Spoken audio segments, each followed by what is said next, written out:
Alright everybody, welcome back to my channel for today's 2-box penny hunt video. We have $50 in pennies today like we normally do, and both from the same bank and all sealed up. This is going to be episode 41. We're looking for wheat pennies, Indian head pennies, Canadian pennies, anything out of the ordinary that would be in a box of pennies in circulation from the bank. I think we might have had an ender, or maybe not actually. I don't think we had any enders, so it's complete mystery on what we'll find, just like normal. If you haven't watched this before, we get coins from the bank. I just started a nickel series, but this is the penny series, and we fill up all these books. These are Canadian cents, these are American cents, so yeah. Anyways, let's get started on this video. It's going to be just a quick video. Hopefully we have some good finds. Maybe an Indian head penny. I would love to find one of those. Anyways, I'll get started on one of these boxes and bring you in on our first good find. Alright, our first find is going to come on roll number 6 of this penny box, this first penny box here. And it's a wheat penny, a 1953 Denver.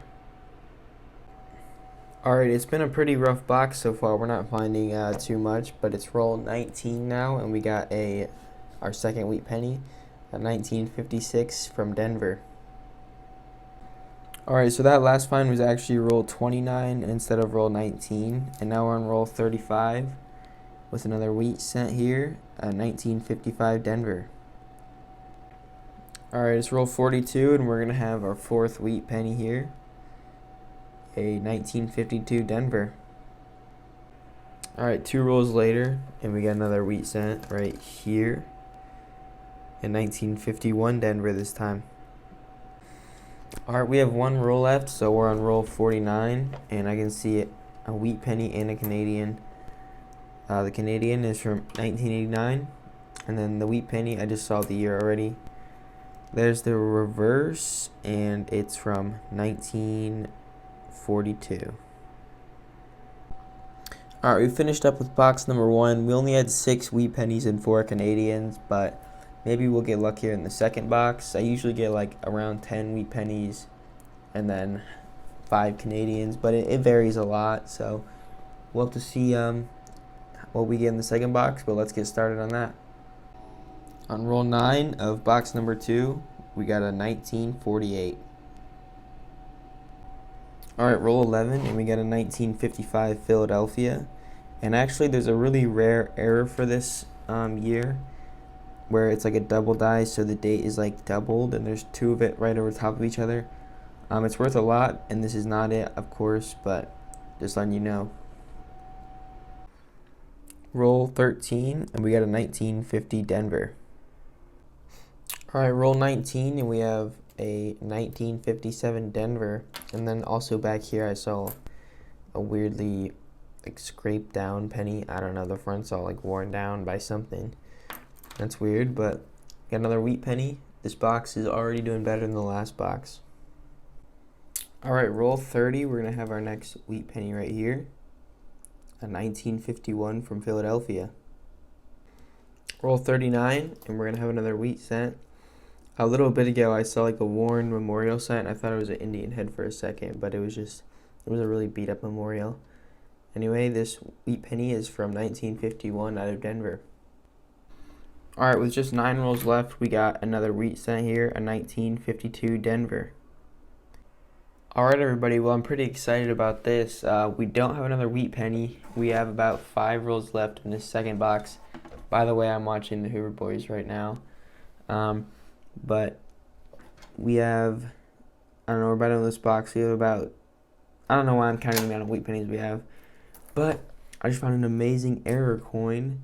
It's a 1998 wide AM. My light up here actually has a magnifying glass, so maybe I'll get to put it under the magnifying glass, but might be kind of hard to do. Hopefully you can see the A and the M there. They're spaced apart. I'll just pull it up on my computer and show you the error. But yeah, it's a 1998 wide AM.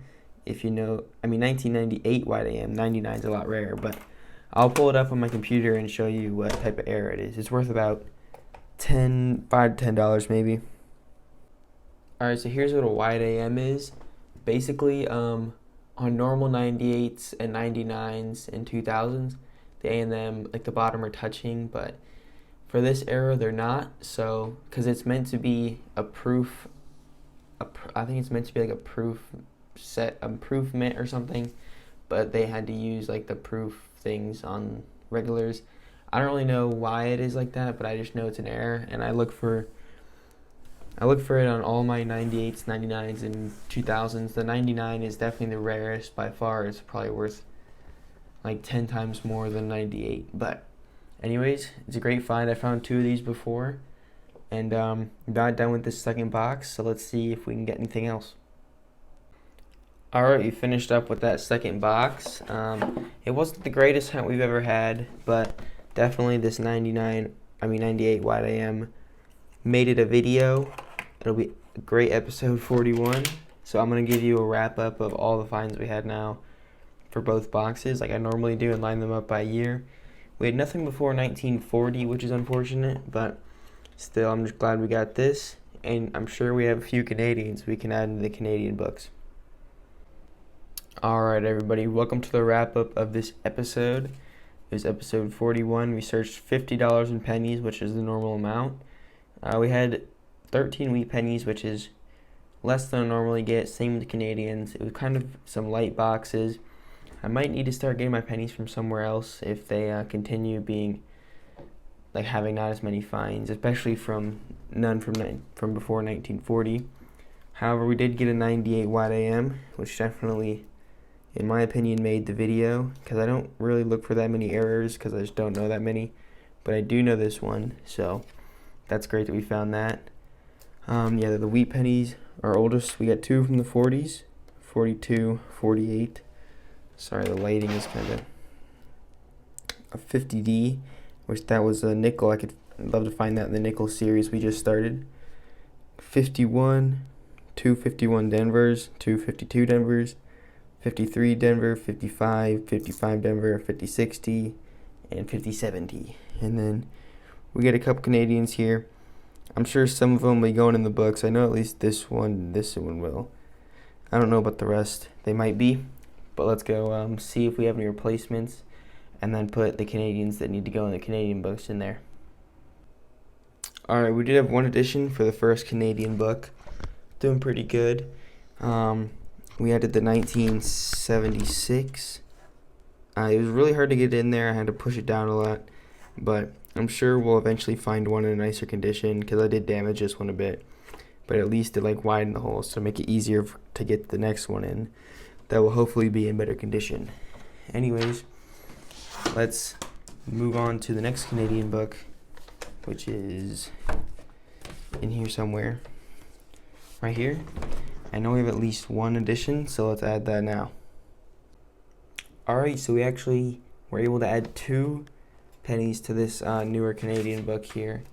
And this one, there's a lot of magnetic ones in here, and also it's just kind of harder to get the newer Canadians because I'm looking through American pennies, and the newer ones haven't really circulated into American coins yet as much. But we added the 2005. It's pretty shiny, and then we added the 1990.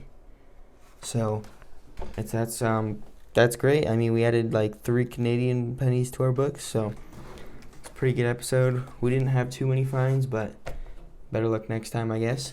And there will be a new nickel video going up soon. I haven't actually looked through the boxes yet, but I picked up 2 nickel boxes when I picked up these 2 penny boxes, so hopefully they're a little better than these penny boxes. But I will see you all in next episode, which will be a nickel episode.